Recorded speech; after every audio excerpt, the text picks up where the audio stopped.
Hello મિત્રો, કેમ છો? રજિસ્ટર બાનાખત વગર પ્રોપર્ટી ખરીદવી એટલે જોખમ.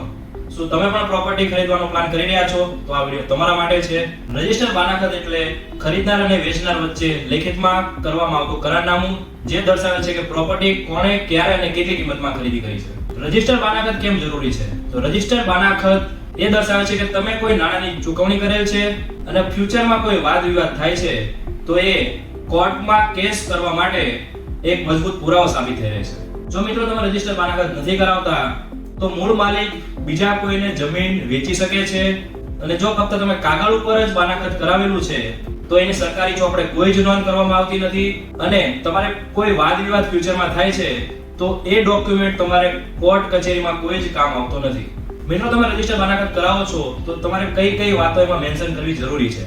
પ્રોપર્ટીની સંપૂર્ણ વિગતો, બાનામાં તમે આપેલી રકમ, પ્રોપર્ટીની કુલ વેચાણ કિંમત, બંને પક્ષકારોની વિગતો, તમે જે પ્રોપર્ટી ખરીદો છો એની ચતુર્દિશા અને પેમેન્ટ ટર્મ અને એનો સમયગાળો મેન્શન કરવું ખૂબ જ જરૂરી છે. આ ટાઈપની વધુ માહિતી માટે અને પ્રોપર્ટીમાં ઇન્વેસ્ટ કરવા માટે ઇન્ડિયા ટીક રિયાલિટીનો કોન્ટેક્ટ કરો. તો મિત્રો મળીએ નવા વિડીયોમાં નવી માહિતી સાથે. તો ફોલો કરવાનું ભૂલતા નહીં.